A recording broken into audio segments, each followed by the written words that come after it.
sometimes people have what it takes, but they haven't recognized it yet. Just go. Welcome and hello, everybody. My name's Andrew. How do you stand out? What you need to do is be that person that's different, And it's bigger than you think. Try to rise from the ashes. Now, as we get through things, we talk about mindset, success, goal setting, content, all sorts of different stuff, marketing, and putting together some stuff. I should have an ebook for you guys as far as SEO goes for this next week. Working through getting that customized right now, making it pretty after I've got it all written out. So we're doing that. I'll get you guys access to that. We'll get into some content and things. But with that said, yesterday we talked a little bit about kind of just recognizing things. And I wanted today to talk about signs of breakdown, signs of stress, things to pay attention to. And I bring this up because, I was talking about dealing with, back pain and dealing with just stress in general. Now, I'm going to be giving you guys I did a little bit of research. I'm going to give you some systems that you can put in place to help yourself, right? This is going to be a 2-part series. Today, we're going to kind of look for some of those triggers and things. I'm going to ask you guys for some of your feedback. I want to see what you have kind of recognized in your life when things are kind of getting off the rails, as it were. With that said, there are a number of these signs that if they pique something in you, if they kind of, peck at you a bit, you may want to look for a professional, right? I mean, we'll talk about systems to help out, and we'll talk about things that you can do, and we'll talk about things to lower stress and to be healthier and all of that.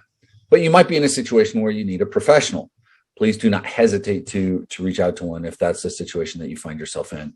And I say that simply because I am not licensed or accredited as a therapist or not certified as a personal trainer, even though we may have some people that are certified as personal trainers on here. But I just want to kind of put that disclaimer out there. Pay attention to yourself. And if you need that next level of help, then by all means do it. Now, it is very much of my opinion, again, my opinion, that most of us are capable of doing a lot of the work we need ourselves. Sometimes the little effort that goes into things, we just, we need to do it. Now as a couple of quick examples, anyone ever really stub their pinky toe really bad?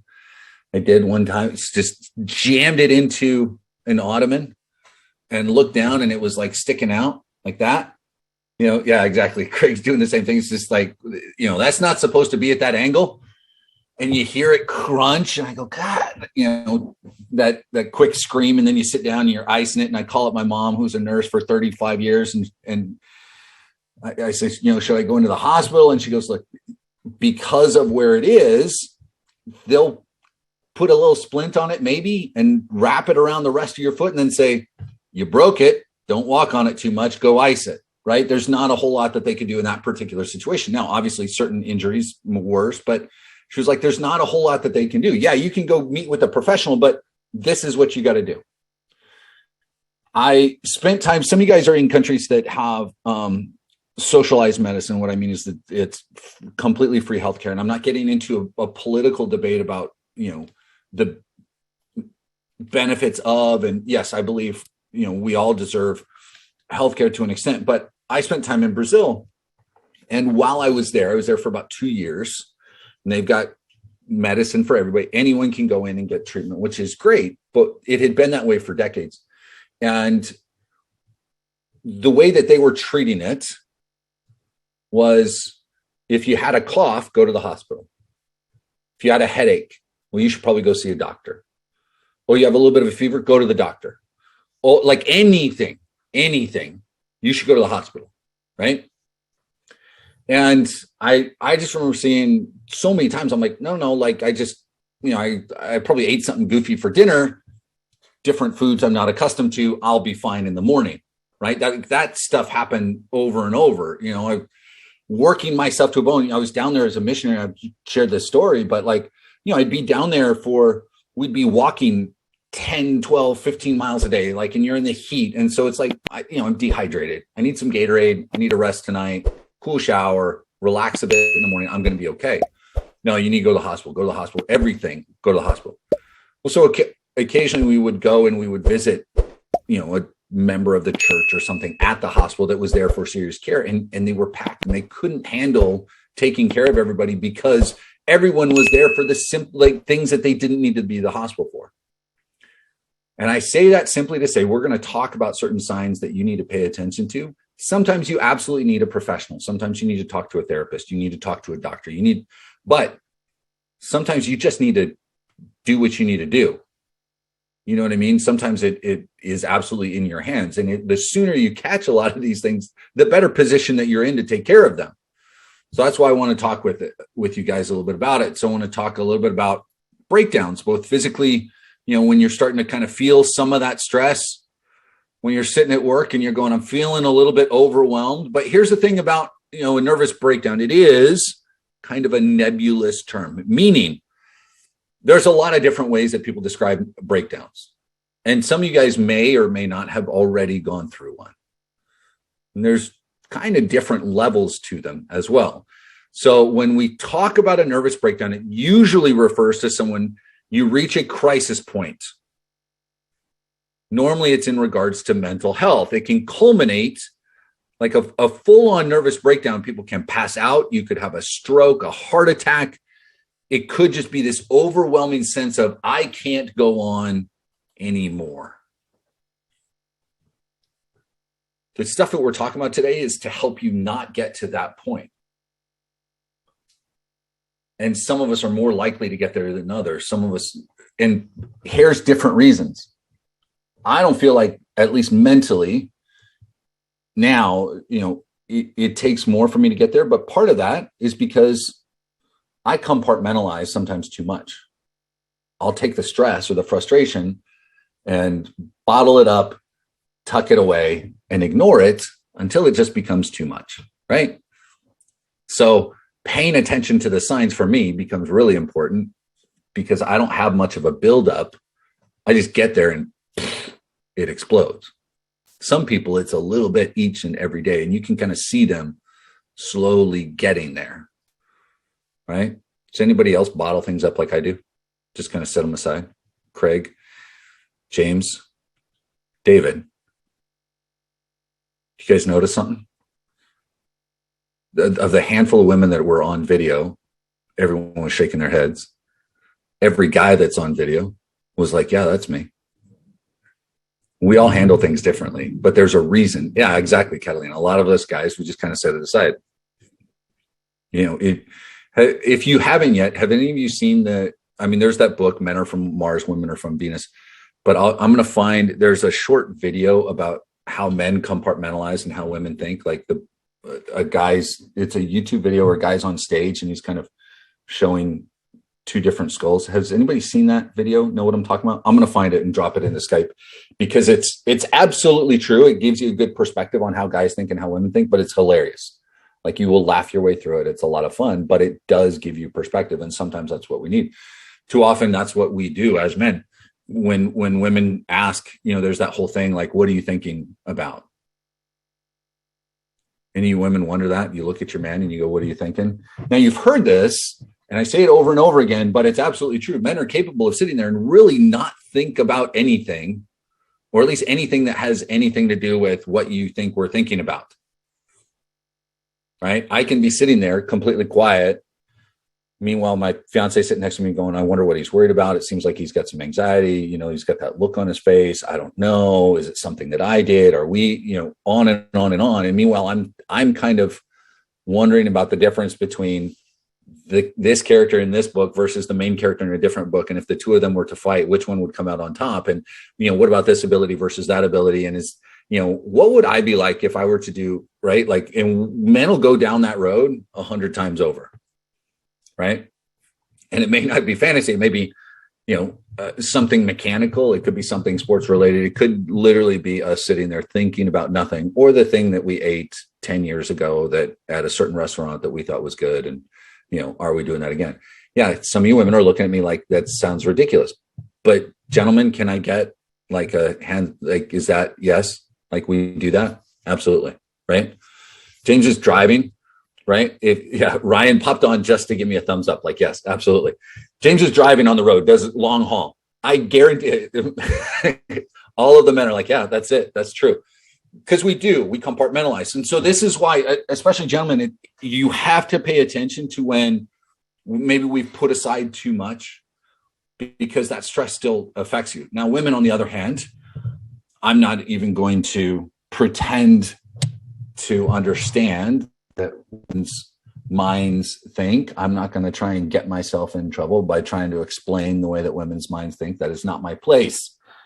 You do, however, understand that there may be a tendency, possibly, I may have experienced at one point or another, there's some women that I have encountered, not to say that any of you or anyone that I currently encounter on a daily basis may tend to overthink things once in a while, or take certain thoughts and events and run with them to a point where you create scenarios, or possibly hypothetically the women that I may or may not have met at some point in my life might create a scenario that just sounds incredibly extreme, and you go, how the hell is this coming about?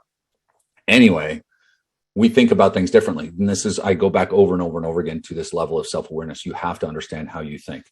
Craig, is that the video that I was talking about? All right, so we're gonna have to drop that into the Skype group, but we'll get it. Okay, so signs of breakdown. Let's kind of talk a little bit. Number one, these are things that help you lead in there. Like, you start to feel this, right? So I'll give you this because we're going to get into systems tomorrow. But number one, you don't have any downtime. Look, I realize this is almost all of us. We don't give ourselves enough time to just decompress. That is important. I've talked about disengaging, silence, meditation, scriptures, prayer, yoga, asana, you got to have downtime where you're able to turn it off. I remember that example I gave when I was in Brazil, and it was like that constant level of noise. You have to find time for silence to turn it down. Okay. So if you're kind of running through life and you're one of those people who's like, I just don't have any downtime, that's a red flag. Struggling with simple choices. Like, it's hard to I don't know what to wear today. Feels like all of my clothes are dirty. I'm not folding my laundry at all. What am I going to have for breakfast? I'm opening up the pantry and there's all these different kinds of cereal and oatmeal, and I could do eggs, or I could do a shake, or I could do this, or I can't do that. And it's hard to make those simple choices, or even just unloading the washing machine right now. Like, I have a tendency to put that off. I can't tell you how many times I have to wash laundry over and over again because they just, crap, it's been sitting in there for 12 hours. I need to go back in and wash them now. Cause then, some of you making faces at me. Absolutely something that I do, right? Look, lack of focus, lack of concentration, those are signs that you're moving towards some type of breakdown. Okay, you would start to withdraw socially. We talked about this the other day. This is different than, like, I'm an introvert, sure, but when you purposely are avoiding people for the sake of avoiding people, it's not healthy, right? And part of it may just be, I don't want to, or maybe you've got that friend that you're avoiding the conversation with. Right? You're not wanting to talk about things because they're going to ask, so you don't want to see them. Now, you can't sleep. The body metabolizes stress hormones when you sleep. Insomnia keeps you from resetting those levels. If your cortisol levels are too high, it starts to play with that. And it's this lousy cycle because then you don't sleep. And so the cortisol levels remain high. And then you add in this stuff during the day and it just keeps spinning, right? So you can hit that level of stress overload. All right. Next, extreme mood swings. If you're, far one side or the other, like just too mellow all the time, gentlemen, when you're compartmentalizing, or there's that rage, or you just snap too often, those are signs that stress is kind of getting to you. If you're starting to self-sabotage. So if you're looking for those escapes that are unhealthy, right? Alcohol abuse, you're screwing up relationships, you're messing up at work almost consciously, I just don't deserve this anyway. Those are signs that you're moving towards that. Okay. Things that help build up to the breakdown. So if you do some of these things, it can push you towards that. Okay. So you start to take everything personally. When people are talking, you immediately, some of you, it may be like on this call, like, I've had people message me after these, not just, hey, I'm so glad I heard you talk about this today. I needed to hear it. That's different. What I'm talking about is I've had people message that have gone, you were talking about me, weren't you? And I'm like, it's absolutely happened, right? It absolutely has. I'll tell you, most of the time that if I am talking about an individual person, they're not the ones listening to these calls anyway. So it doesn't, it's not you guys, because they're typically the ones that aren't trying to get coached. But if you're talking with someone, you're talking with a friend or family member, and you just start taking things personally. If you look back and you can remember every criticism, these are interesting to me, because when I was putting this list together, I was thinking about different stories I have that have, well, so-and-so said this, and so it drove me to accomplish XYZ. And I'm like, am I holding that grudge? Am I remembering those criticisms maybe a little too closely? And then I start to think about it. This is me personally, so this may be a way that you can judge them for yourself, is when you remember a criticism, the positive thing would be, or the healthy way to deal with that is to, be aware. It's not like we forget things, but did it lead to you taking action? And has it caused you to improve yourself? Or is it something that just drudges up negative feelings, right? Like I can look back now and I don't have the same emotion attached to some of those criticisms as I used to, right? So what is the emotion attached to those criticisms is what I would say there. If you are constantly dwelling on those past mistakes, right, all the time. I washed 2 days worth of dishes this morning. Ryan, that's good. Only 2 days. Hey, sometimes we get busy, a day or two, but see, that's the thing. And here's where, analyze things until they lose their appeal. I'll pop back to this, but Ryan, you give a good example there. Something like dishes or laundry. There's levels of crazy with it. Like you never get to it. And so there's always like a week's worth or 3 or 4 or 5 days worth of laundry or of dishes or whatever. And then there's people that, like, if you put a fork down on, in the sink and it's there, like you can't sleep because it's not, the kitchen isn't perfect kind of thing. Right. There's extremes to both. Because I know talking about like, oh, he's the guy, you didn't do your laundry. Like, I can't believe that. That's crazy. And then on the flip side, if the moment that you've got, like if you're rushing in there, like waiting for that beep, like you're sitting around waiting almost for the beep to go off and you rush in and put it away and it's got to be done within X amount of time, because if not, you almost feel a little bit of anxiety. That's a problem too. You're not dealing with your stress in a healthful way, right? In a healthy way. You've got to have the 4 agreements one. I'll have to get back to. We'll have to study and we'll talk about it. But yeah, so it's paying attention to yourself is a big part of this. And so Camila's talking about overthinker here, dozens of scenarios. Stopping yourself is incredibly important. And that goes to one of these here, analyzing things until they lose their appeal. You can analyze the hell out of everything. Any decision, any opportunity, any relationship, anything you're going to do, you can analyze too much, right? Sometimes it just requires some action, right? If you're making all your decisions based on others, this is where we've kind of talked about you're giving up control, right? It's a level of codependency. So it's easier to play the victim in certain scenarios. If you stop learning new skills, you're not putting any time to gratitude. Okay. So physical breakdowns. Now, tomorrow we're going to dive into systems. So I just want you guys, I'm going to give you these in the Skype group. I want you to kind of look through, pick up any of the things that you think you may need to work on, you may pay more attention to. These are some physical things that you can pay attention to if you're moving towards a physical break. So there's nervous breakdown, there's mental breakdowns, there's physical breakdowns, there's all sorts of different things. The whole point is paying attention to what your body, mind, and soul are telling you so you can put yourself on the right path. So if you are pushing yourself physically, working out, and for some trainers we got on here, if you guys want to chime in with different things, by all means.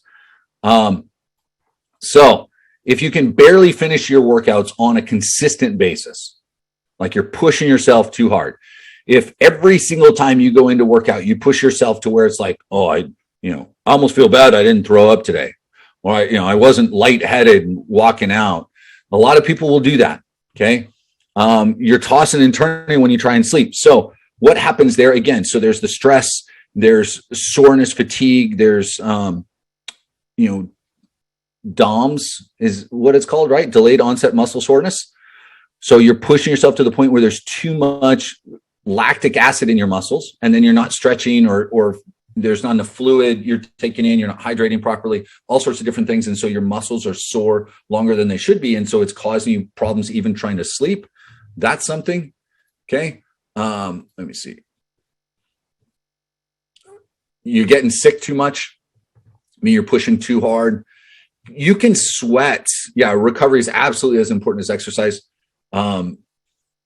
You're getting sick a lot. Your progress plateaus. So you can sweat out nutrients, right? Sometimes people are like they'll drink excessive amounts of water. I drink a ton of water, but because I drink so much water, I try and make sure that I'm getting all my vitamins, minerals, electrolytes, everything else, because otherwise my muscles and everything won't handle that recovery properly because I've flushed too much out. If you add in, sweating on top of it with a workout, it can fatigue my muscles and not allow me to work out. Right. So Catalina, you got the Tony Robbins book. Yeah, we're going to dive into it. Absolutely.